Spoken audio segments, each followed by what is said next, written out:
Hello and welcome to Byju's IAS. Let's take up the daily quiz for today. The first question: which is the only country to have withdrawn from the Non-Proliferation Treaty?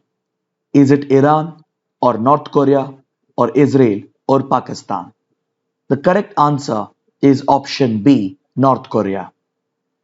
See, the Non-Proliferation Treaty or the NPT was signed in 1968 and it came into effect from 1970.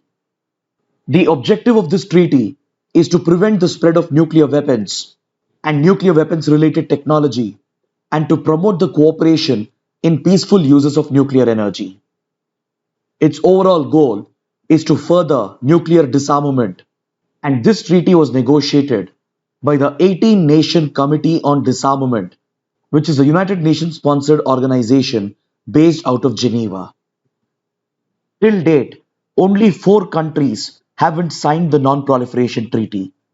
This includes India, Pakistan, Israel, and South Sudan. India has sworn to itself to never sign the Non-Proliferation Treaty as it considers the treaty to be discriminatory in nature. According to India, the NPT is discriminatory because it recognizes only five nuclear weapon states.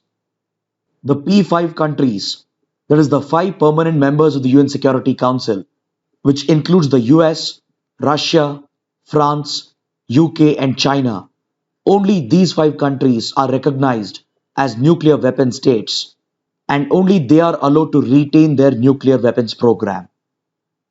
But all the other countries who would sign and ratify this treaty, they will have to give up the pursuit of nuclear weapons, and if they have a nuclear program, they will have to shut down the nuclear weapons program. It's because of this discriminatory provision that India boycotted the NPT and has taken a decision to never sign the Non-Proliferation Treaty, because India wanted to retain the option of developing nuclear weapons for strategic purposes. On similar lines, Pakistan has also stayed away from signing the Non-Proliferation Treaty in order to pursue the development of nuclear weapons. Israel, on the other hand, has always maintained ambiguity over its nuclear status, and it is widely believed that Israel has developed nuclear weapons in secret, and hence it has also not signed the NPT. Then South Sudan, which was formed recently in 2011, is yet to sign the treaty, and these are the only four non-signatories to the Non-Proliferation Treaty. Then, in line with the goal of nuclear disarmament, several nuclear weapon-free zones have been set up, and the countries present in these regions have voluntarily given up the pursuit of nuclear weapons forever. So accordingly, Africa has declared itself as a nuclear weapons-free zone under the Treaty of Pelindaba. Latin America has declared itself as a nuclear weapons-free zone under the Treaty of Tlatelolco. Similarly, we have nuclear weapon-free zones in Central Asia, ASEAN region, and the South Pacific region. Even Mongolia has adopted a law that declares the country as a nuclear weapon-free zone. Now, the topic of Non-Proliferation Treaty is in news because according to this article in The Hindu, North Korea has expanded its nuclear plant, and according to satellite images, North Korea is expanding its uranium enrichment facilities with the likely objective of expanding its nuclear weapons program. So this reminds us that North Korea is the only country which had signed the NPT and later withdrew from the NPT in 2003. Hence, the correct answer would be option B for this question. Now let's look at the second question. What best describes the term stable coin seen frequently in news? A new coin being minted by the RBI that uses a stable metal to prevent corrosion. A debt instrument being introduced by the US Federal Reserve to help fund an economic stimulus package. A type of cryptocurrency that is typically pegged to an existing government-backed currency, or none of the above. The correct answer is option C. See, a stable coin is a type of a cryptocurrency or a digital currency which promises to maintain its value, and in order to ensure this, its value is pegged to a government currency or a fiat currency like the dollar or the euro. Of late, such stable coins have gained a lot of popularity, and popular stable coins such as Tether have significantly increased their market capitalization, thereby raising several regulatory concerns for the regulators. As these cryptocurrencies are pegged to the fiat currency or the government currency, it could create several regulatory challenges for the central banks, and hence they have become a cause of concern for governments and central banks around the world. This topic was taken up because the Indian Express carries an explained article on stable coins, and it helps us understand that there are four different types of stable coins. One category of stable cryptocurrencies could be backed by fiat currencies or government currencies like the dollar or the euro. At the same time, stable coins are also designed by pegging them to commodities such as gold, oil, etc., or they are pegged with other stable cryptocurrencies, or in some cases, they will have no collateral at all and they're only managed by a smart algorithm. So, this explained article in the Indian Express highlights the regulatory concerns being faced by the United States and the US Federal Reserve. Now, let's look at the third question. Which of the following statements are correct? In 2020, India established the world's first sea cucumber conservation area. In India, the commercial harvesting and transportation of sea cucumbers is banned. Both the given statements are correct, so option C is the right answer. This question has been taken up because according to this press release from the PIB, the Indian Coast Guard has seized an illegal transshipment of sea cucumbers in the Gulf of Mannar Park Bay region. See, a sea cucumber is a marine organism found on sea floors across the world, and it is known for its elongated body and leathery skin.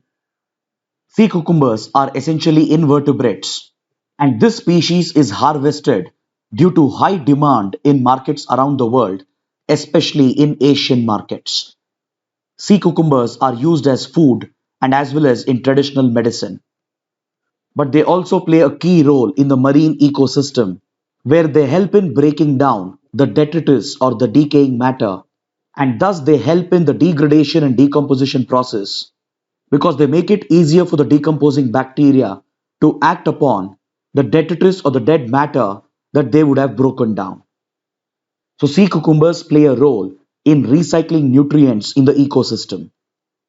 India considers the sea cucumbers as protected species and endangered species, and it has been listed under Schedule 1 of the Wildlife Protection Act.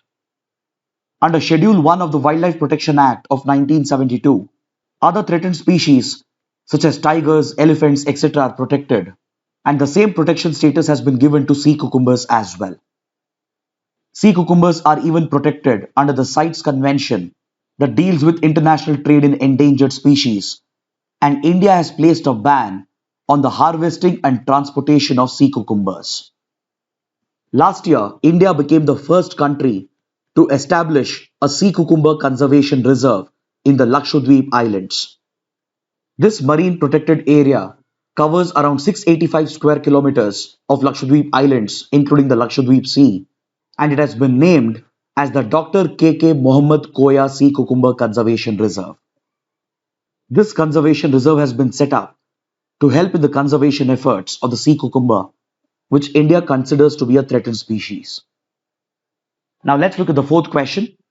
This migrant species of penguin is endemic to the Pacific coast of Chile and Peru.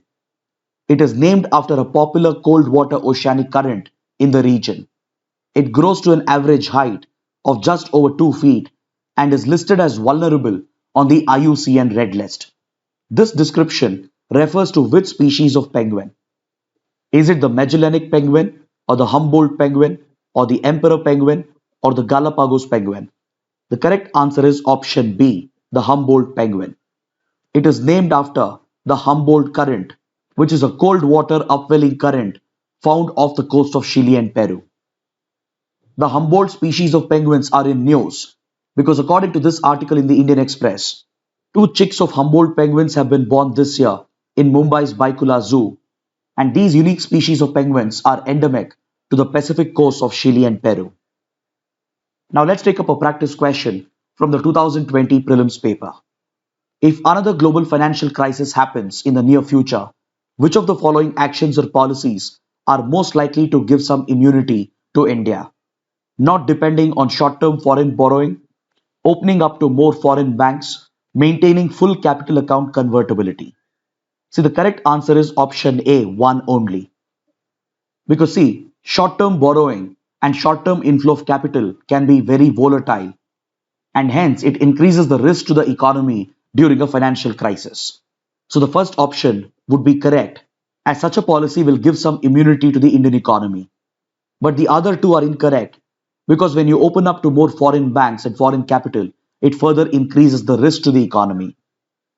The same happens with regard to maintaining full capital account convertibility. Right now, the Indian currency is partially convertible, and if we were to provide for full capital account convertibility, it would open up the Indian currency and the Indian economy to external risks, thereby further increasing the exposure of the Indian economy. So the correct answer is option A, one only. Now, for the fact of the day, let's look at this article in the Hindu and talk about the Helena missile. According to the article, the Helena missile has completed all the trials. See, the Helena is the helicopter launched version of the Nag anti-tank guided missile, which has been developed by the DRDO. The Helena missile system has been developed for the helicopters of the Indian Army. Its variant for the Indian Air Force has been named as the Dhruvastra. This is an indigenously designed and developed missile by the DRDO under its Integrated Guided Missile Development Program. The Nag anti-tank guided missile is a third generation fire and forget class of missile which does not require any further guidance or navigation after it has been fired. These helicopter mounted variants of the Nag missile, that is Helena and Dhruvastra, they are mounted on the ALH Dhruv or the Advanced Light Helicopter and as well as on the LCH or the Light Combat Helicopter and the Rudra variants which have been indigenously developed in India. This missile has a minimum range of 500 meters with a maximum range of 7 to 20 kilometers depending on the specification. These anti-tank guided missiles can operate under all weather conditions during both day and night, and they can be used to target both stationary and mobile tanks, and they are designed to defeat battle tanks with conventional armor and as well as advanced armors such as explosive reactive armors. The Helena is a highly advanced variant of the Nag missile as it can engage targets both in the direct hit mode as well as in the top attack mode. So with this, let's conclude our discussion for today. Thanks for watching.